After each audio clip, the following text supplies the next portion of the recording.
حکومت سے مذاکرات موجودہ پارلیمنٹ کی چھٹی کرنے کے لیے ہوں گے۔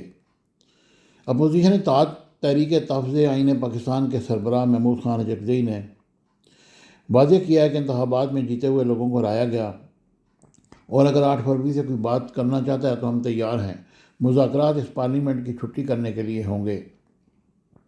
محمود خان اچکزئی نے میڈیا سے گفتگو کرتے ہوئے کہا کہ مذاکرات کس چیز پر کرنے ہیں۔ 8 فروری کو 25 کروڑ عوام کی رائے بدل دی گئی، جو جیتے ان کو ہرایا گیا اور جو ہارے ان کو جتایا گیا، اور اگر 8 فروری سے کوئی بات کرنا چاہتا ہے تو ہم تیار ہیں۔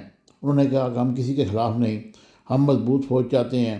جس طرح دنیا کے باقی ممالک کی فوج کام کرتی ہیں، اس طرح ہماری فوج بھی کام کرے۔ ہم بار بار کہہ رہے ہیں یہ خطہ میدان جنگ بننے جا رہا ہے۔ کچھ دن پہلے ایک ملک کے سربراہ کو اس کی بیوی سمیت بیڈ روم سے اٹھایا گیا۔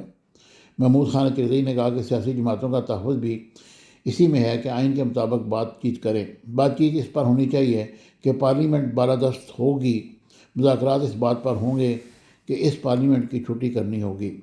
انہوں نے کہا کہ اپوزیشن نے 8 فروری کا احتجاج کا اعلان کیا ہے اور پورے پاکستان میں ہمارے ورکر اپنے علاقوں میں آواز بلند کریں گے۔ ہم تاجروں، رکشے والوں، ٹریڈ یونینز کو احتجاج میں شریک کریں گے۔ ہمارا مطالبہ جمہوری پاکستان کی تعمیر نو ہے۔ عمران خان سے جیل میں ملاقات کے بارے سے ان کا کہنا تھا کہ بانی کی بہنیں یہاں آئی ہیں تو کون سا آسمان گر پڑتا ہے۔ ملاقاتوں کے حوالے سے عدالتی احکامات پھر بھی واٹر کینن چلائے جاتے ہیں۔ ان کا کہنا تھا کہ ہمارا نعرہ ہے کہ ہم ظلم مٹانے نکلے ہیں، آؤ ہمارے ساتھ چلو، ہم کسی کو گالی نہیں دیں گے اور نہ کسی پر پتھر پھینکیں گے۔